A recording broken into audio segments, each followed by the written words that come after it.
Hello friends, আমি দিয়া। তোমরা সবাই কেমন আছো? আশা করি সবাই ভালো আছো। তো আমি দেখো বসিয়ে দিয়েছি মাটির উনানে ভাত। তোমাদের সবার জন্য আজকে একটা রান্না নিয়ে এসেছি আমি, পাট শাকের ঝোল আর ভাত। তো তোমরা তো সবাই জানো একদম গ্যাস পাওয়া যাচ্ছে না, না গ্যাস বুক হচ্ছে। তো যতদিন গ্যাস না পাওয়া যাবে ততদিন আমি ভাবছি মাটির উনানে রান্না করব। তো দেখতেই পাচ্ছ আমার দিয়ে দিয়ে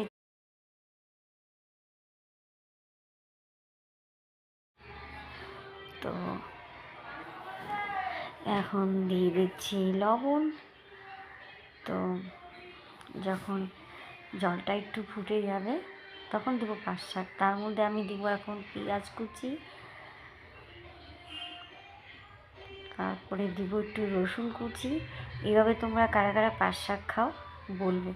আমার তো খুবই ভালো লাগে এভাবে।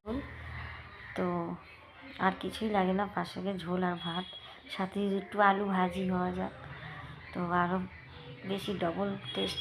তো উনানে রান্না খুবই টেস্ট হয়। তো যতদিন গ্যাস না পাওয়া যাবে তো এইভাবে উনানে টেস্টি রান্না করে খাবো। তো দিয়ে দিচ্ছি এখন পাট শাকটা কেটে রাখা।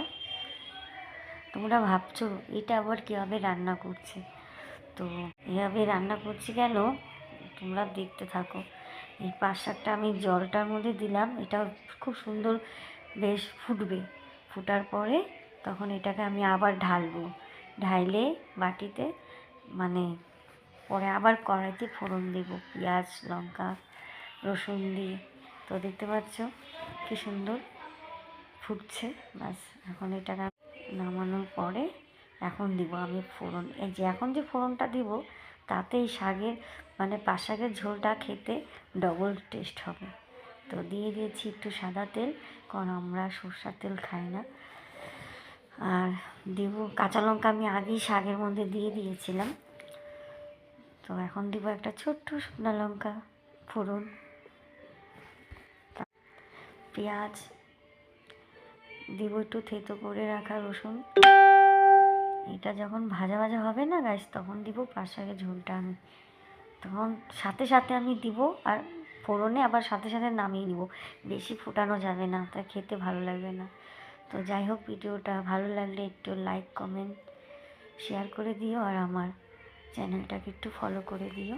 আমি আর কী যেন বলে, আমি চেষ্টা করব তোমাদেরকে এইভাবে একটু রান্নার ভিডিও দেওয়ার জন্য চেষ্টা করব।